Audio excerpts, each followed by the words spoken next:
I sold my car in Carvana last night. Well, that's cool. No, you don't understand. It went perfectly. Real offer, down to the penny. They're picking it up tomorrow. Nothing went wrong. So, what's the problem? That is the problem. Nothing in my life goes as smoothly. I'm waiting for the catch. Maybe there's no catch. That's exactly what a catch would want me to think. Wow, you need to relax. I need to knock on wood. Do we have wood? Is this table wood? I think it's laminate. Okay, yeah, that's good. That's close enough. Car selling without a catch. Sell your car today on Carvana. Pickup fees may apply.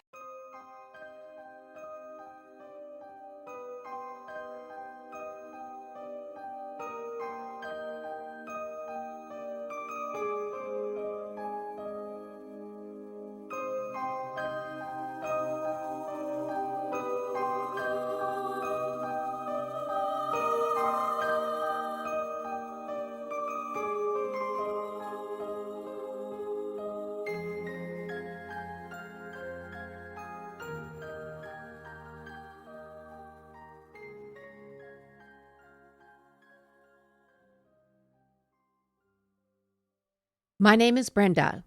Welcome to Horrifying History, where you will hear about the unexplained and supernatural events that have stained the pages of history. When I was young, I rode a bus to school that was driven by one of my aunts. I would often fall asleep on my way home. Since my aunt was used to seeing me, she would forget to drop me off.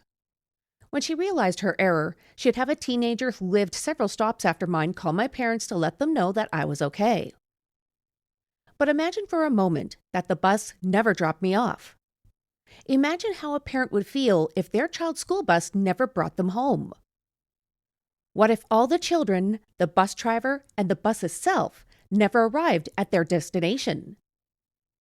So buckle your seatbelt, my spooky friends. Today, you will hear the story of children who were being driven home from school and became part of the largest mass abduction in U.S. history.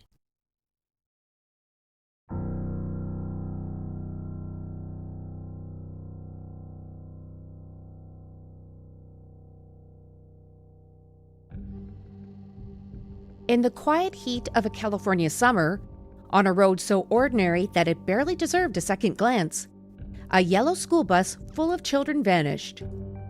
There was no wreckage, no witnesses, and no explanation. 26 children and their bus driver was gone without a trace. What followed became one of the most shocking mass kidnappings in modern history. This crime was so bold and very carefully planned, but it was unbelievably flawed. Everything started on July 15, 1976, in the small agricultural town of Chowchilla in Mandurah County, California. With a population at the time about 4,600, it was the kind of place where everyone knew everyone else. It was a place where doors were left unlocked and children rode their school bus without fear. That afternoon, summer school had just let out. This summer school was not a punishment for bad grades. It was more of a summer day camp that strictly was educational. The local kids loved summer school. It was a place where kids would get to see all their school friends, do arts and crafts, and go on field trips. It was a way to get outside of the house during summer vacation. It was a beautiful day, and the children were brought to the Chowchilla Fairgrounds swimming pool to swim and play. On pool days, school ended at 3:45 p.m., and 26 children between the ages of 5 and 14 climbed aboard a yellow school bus to return home. The bus was driven by a man named Frank Edward Ray, who went by Ed. He wasn't just a bus driver. He was well trusted, respected, and a steady presence in the lives of the kids he picked up on his bus. At the age of 55, Ed had spent years safely transporting kids to and from school. Parents trusted him with their most precious cargo. The kids, they loved Ed. He knew each child's name and joked around with them. He was well loved in the community because of his kindness, and he had driven a couple of generations of local kids to and from school safely every day. While Dairyland Elementary took students from kindergarten through grade 8, there were only a couple older children on the bus that day. One of them was 14-year-old Mike Marshall, who normally did not take the bus. He was the oldest kid on board. Mike was new in town. His family relocated from the California Bay Area. His father was world steer wrestling champion Bob Marshall, and Mike wanted to follow in his footsteps. But Mike was having some difficulty adjusting to the move, and he didn't have a good start in his new school. His parents attended a conference with his principal, who said that if he completed grade 8 in summer school, his principal would allow him to skip that grade and go directly to high school. Mike would normally take the bus to school in the morning, and his mom would pick him up at noon. But on this day, she did not, because Mike was being punished for taking and drinking her beer with a friend. His mom decided to punish him by telling him that he had to ride the bus home that day. Mike almost missed the bus because he was talking to a girl that he liked. He saw the buses leaving and ran towards Ed's bus. Ed stopped and told the boy that he would take him home. Around 4 p.m., the bus completed its first several drop-offs. Everything seemed normal until Ed turned a corner onto tree-lined Avenue 21, which was a narrow back road. That is when Ed stopped the bus. There was a white van blocking the road, and its door was open. He thought that the van must have been having some sort of mechanical issues, but what happened next was no mechanical issue. 3 men with nylon stockings covering their faces exited the van. One of the men was wearing a sombrero and had a handgun pointed towards Ed. A second was pointing his sawed-off shotgun also at Ed.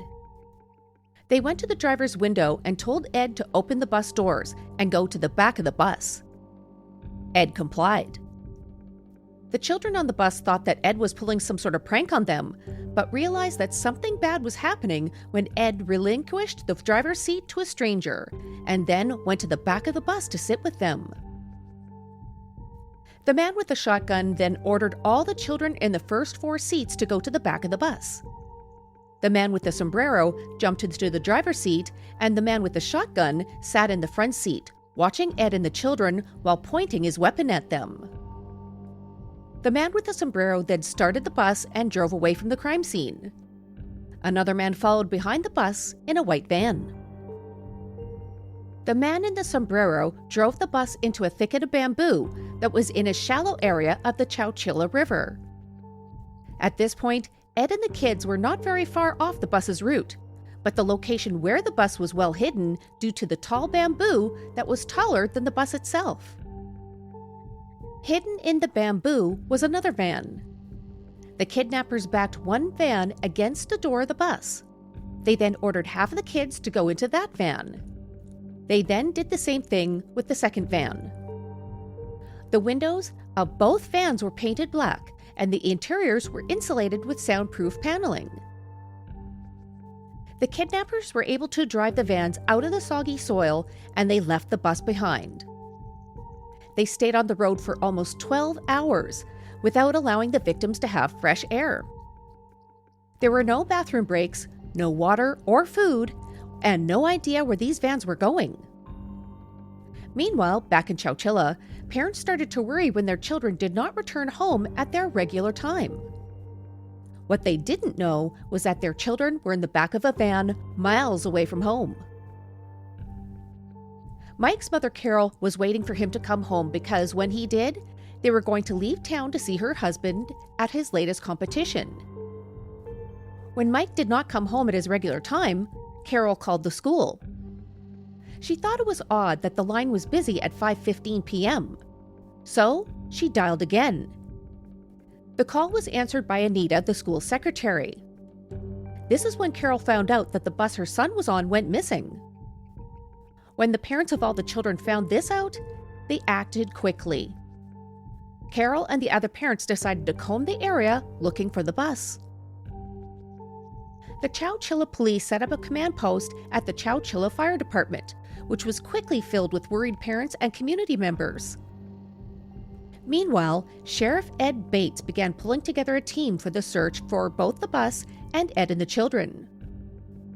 A plane was dispatched to search the bus's normal route by air, but the problem was that the bus did not take its normal route that day. Hearing about this, a local farmer who also had a plane decided to help with the search. He saw the bus, which was hidden from view so people would not see it on the ground, but only from the air. The farmer called this information into the command post, and the police rushed to the scene. What they found was an empty bus with all the children's belongings left behind. The only clue that they found was vehicle tracks in the riverbed. They didn't find the bus's ignition key or any signs of violence. Hearing this, the parents were terrified, and the press descended on the town. The FBI was called in, and they developed a team that included both agents and local police. The team combed through the route that the bus took, looking for any hint of evidence.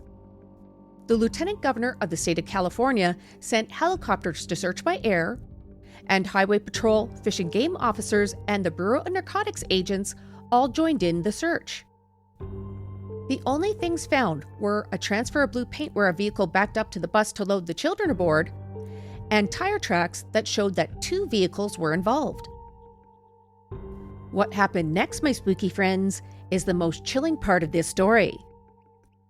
What the police and the worried parents did not know was that their children and Ed were being driven around for hours in 2 windowless vans. Inside the vans, it was suffocating, and they had no food, water, or bathroom breaks. They had no idea where they were going and were confused and terrified. Ed asked the children to move to the center of the van so they could relieve themselves. He also had the children sing songs with him to try to calm them down, until suddenly the van stopped.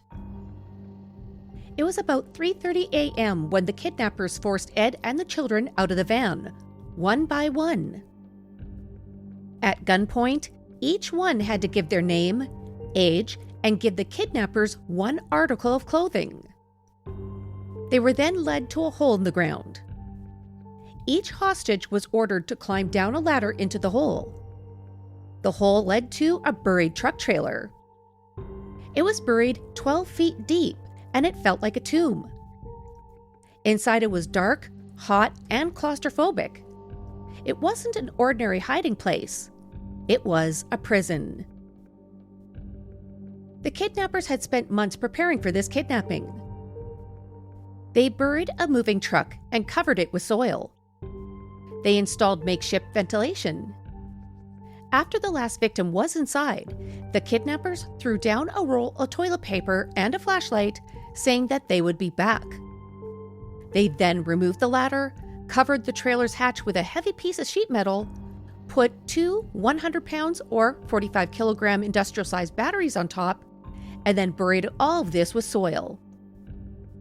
When the victims' eyes started to adjust, they saw that inside were mattresses, bread, peanut butter, boxes of cereal, several jugs of water, buckets for waste, and a couple flashlights. When the victims heard dirt and rock hitting the trailer, this is when they all realized that they were being buried alive. I sold my car in Carvana last night. Well, that's cool. No, you don't understand. It went perfectly. Real offer, down to the penny. They're picking it up tomorrow. Nothing went wrong. So, what's the problem? That is the problem. Nothing in my life goes as smoothly. I'm waiting for the catch. Maybe there's no catch. That's exactly what a catch would want me to think. Wow, you need to relax. I need to knock on wood. Do we have wood? Is this table wood? I think it's laminate. Okay, yeah, that's good. That's close enough. Car selling without a catch. Sell your car today on Carvana. Pickup fees may apply. How many times have you said, I'll start on Monday, then life gets in the way? Teladoc Health's weight management program gets you help from a certified coach, personalized plan, and smart scale. $0 cost to you if eligible. Learn more at teladochealth.com/weight management.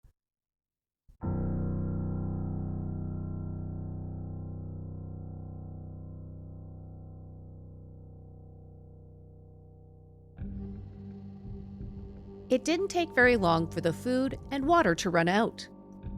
Then, the batteries powering some of the fans inside died. This is when the kids started to panic. It felt like they were running out of air, and they were becoming desperate. Then, they all heard a loud crash. One of the children had been kicking a support post inside the trailer. It was holding the ceiling up and came off its block. The trailer's roof began to give under the weight of the dirt. The end of the trailer caved in, and that destroyed one air vent. The kidnappers did not plan for this, and Ed started saying out loud that it looked like they all were going to die. This made Mike Marshall think that if he and the other victims stayed there, they would all die. But if he was going to die, he would rather it be because he fought rather than wait for death to come. He and Ed began to search every spot of their prison, looking for a way out. They studied the hatch they came in from, and a plan started to take shape in Mike's mind. Mike and Ed stacked mattresses one on top of each other so they could reach the hatch. Then Ed started pushing the hatch, and Mike stuck his arm through a small opening Ed made to try to push the heavy battery sitting on top of the hatch off. Then Mike joined Ed, pushing that hatch where it moved bit by bit.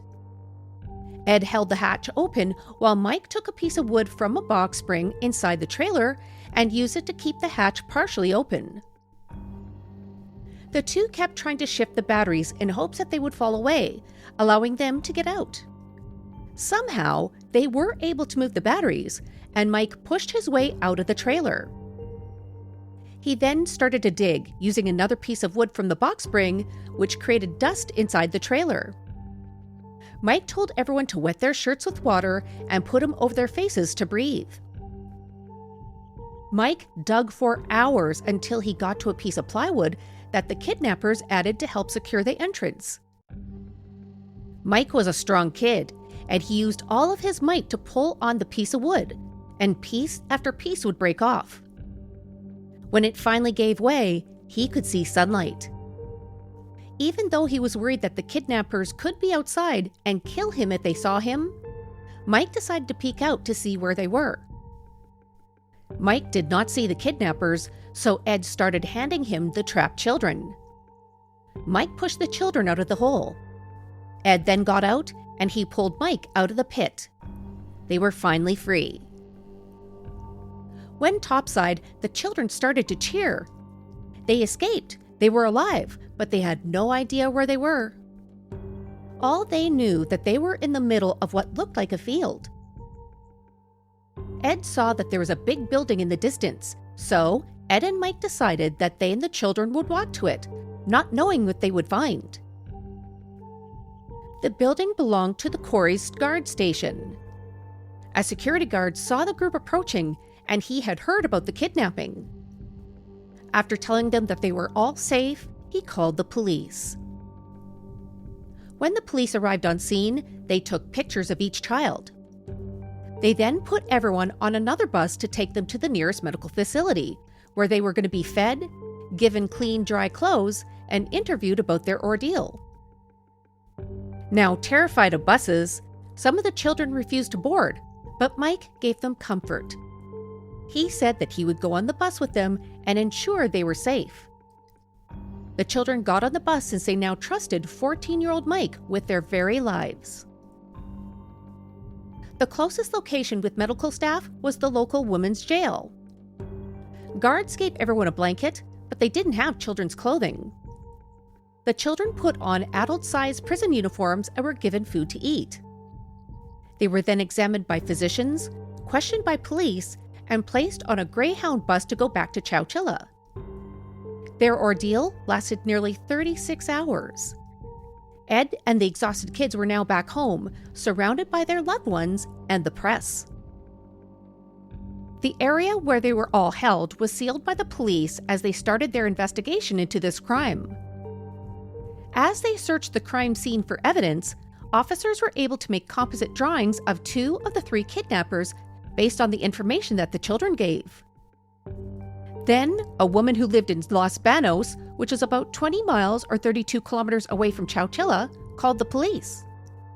She said that she had seen 3 individuals and 1 van parked near her business just a few short hours before the kidnapping occurred. They were acting quite oddly, so she decided to write down their license plate number. The police checked the license plate number and discovered that the van in question had just been sold under a fictitious name. The police had 3 suspects who weren't charged with anything, but they wanted to interview them concerning this kidnapping. When authorities went to talk to them, they couldn't find the suspects.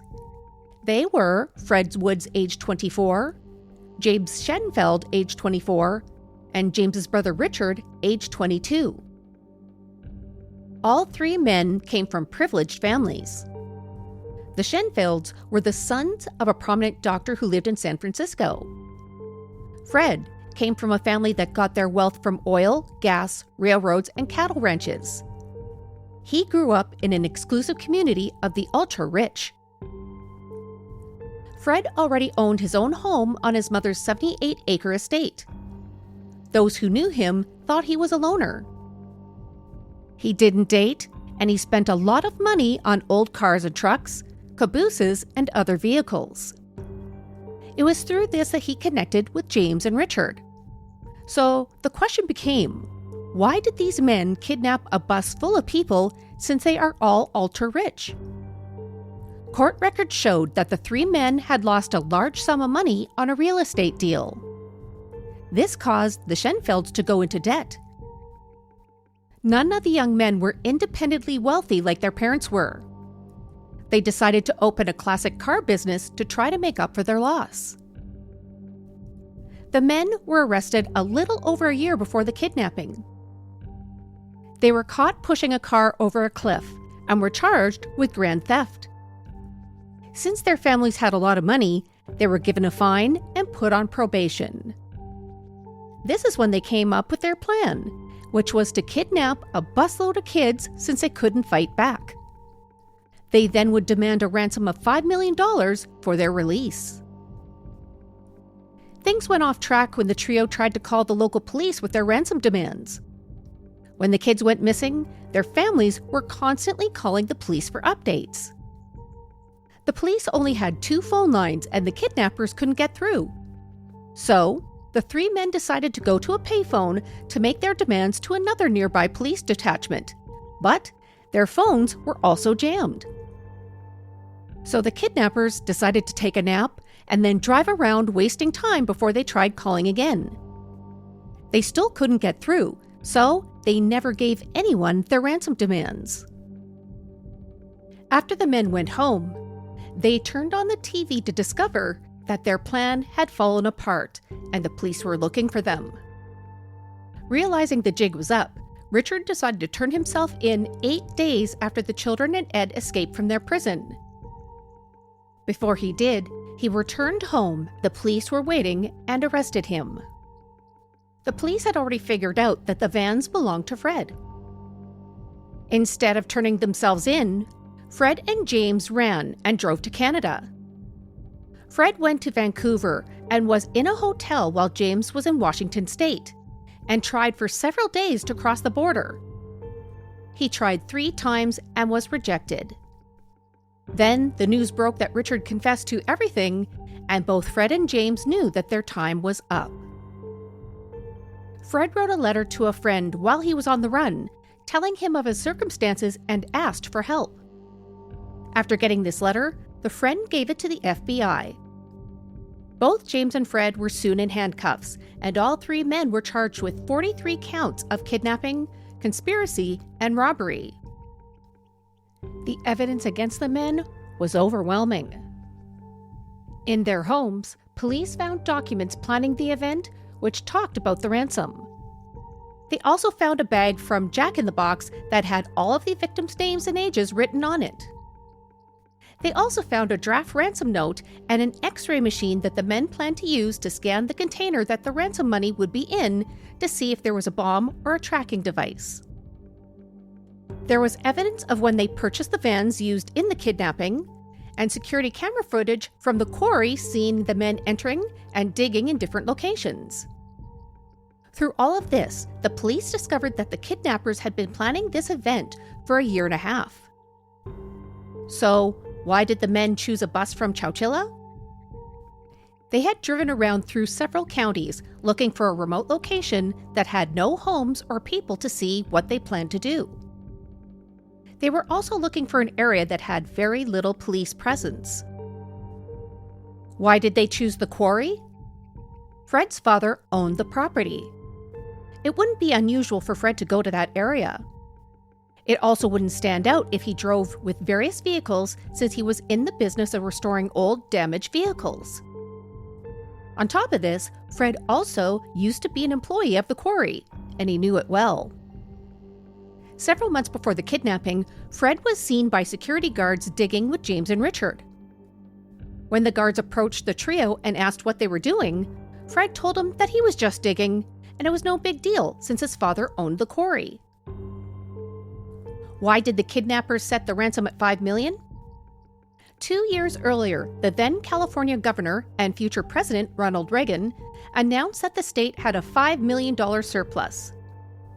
The men thought that the state would not miss the money, and they would pay it as ransom to get all the children back safely. The men were desperate for money and were ashamed to tell their parents that they needed help. To make millions, they believed that they needed multiple vulnerable victims. At trial, all 3 kidnappers pled guilty and were sentenced to life in prison without the possibility of parole. In 1981, these sentences were overturned. The men were resentenced to life in prison with the possibility of parole. This triggered multiple parole hearings where the victims would have to testify why these men should stay in jail every 1 or 2 years. This re-victimized the children and Ed over and over again. Richard was released on parole in 2012 and James in 2015. In 2016, a workers' compensation lawsuit was filed against Fred. This is when the authorities discovered that Fred was running several businesses from jail. They also discovered that Fred inherited a trust fund from his parents that would be worth about $134 million in today's funds. While in jail, Fred got married 3 times, and he purchased a mansion about half an hour away from the prison. In August of 2022, Fred was granted parole and was released. As for the victims, Ed received a citation for outstanding community service. Before he died in 2012, he visited most of the children that he helped save that day. 3 years later, Chowchilla renamed a park, which is now called the Edward Ray Park. They also declared Ed's birthday would be recognized as Edward Ray Day in the town. No one recognized Mike for his efforts, which saved all of their lives. In current times, the survivors of this event have spoken to the press about Mike's action that day.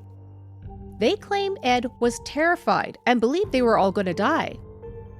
It was Mike who came up with this plan of escape, who did the digging and got the children out of their prison. When they were all out, Mike left the group searching for help until he saw police helicopters and a SWAT team approaching the buried trailer. To the survivors, Mike is their hero. Mike would later go on to be a rodeo champion just like his father and work in construction. The terror for the victims never stopped. The children from this incident were studied by various psychologists as part of an ongoing study about children and the effects of trauma. This study found that the kidnapped children's personalities changed after this event. They suffered from panic attacks, nightmares, and developed phobias like being afraid of the dark and claustrophobia. Many reported symptoms of trauma years later, which included substance abuse and depression. This study helped develop treatment for children with trauma today. As part of their healing, 25 of the survivors sued their kidnappers and won. The settlement that they received came out of Fred's trust fund, but the amount was never released. The Chowchilla bus kidnapping wasn't just a crime. It was a turning point for schools about how they handled student safety. It also changed how law enforcement approached kidnappings. The children involved had no guarantee of survival, but they did because of a teenager who wouldn't give up. He chose to fight instead of surrender, and by doing so, he changed what should have been a tragedy into a story of survival.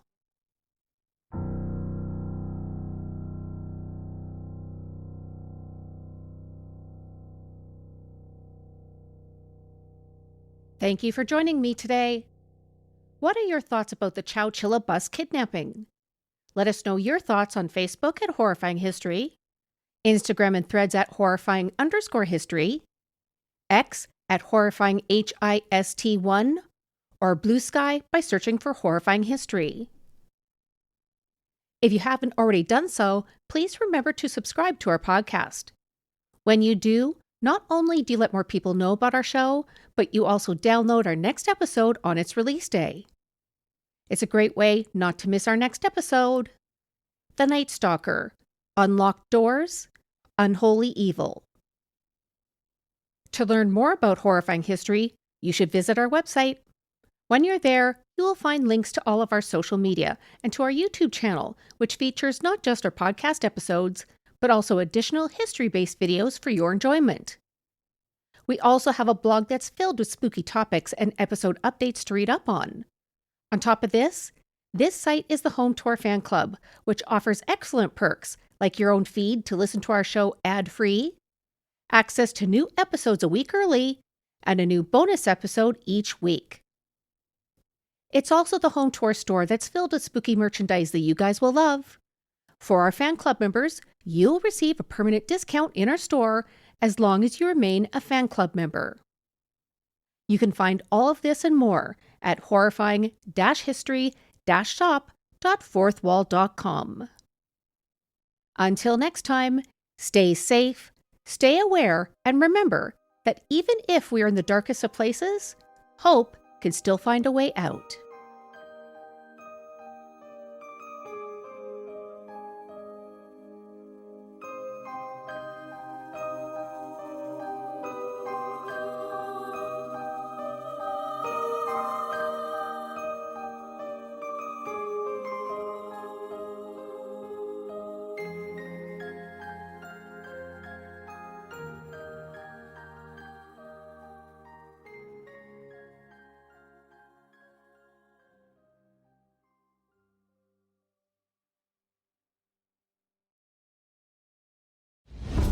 If you are fascinated by the darker side of human nature, especially stories you never hear in Western media, let me introduce you to Dark Asia with Megan. I'm Megan, a former journalist, and my specialty is telling dark, real stories from across Asia. From notorious Asian serial killers and unexplained murders, to cases involving black magic, cults, curses, and belief systems that blur the line between crime and the supernatural. These aren't just scary stories. I break down the culture, psychology, and social realities behind them. You can listen to the podcast or watch full deep dives on my Dark Asia with Megan YouTube channel. Search Dark Asia with Megan, available now on Apple Podcasts, Spotify, and YouTube.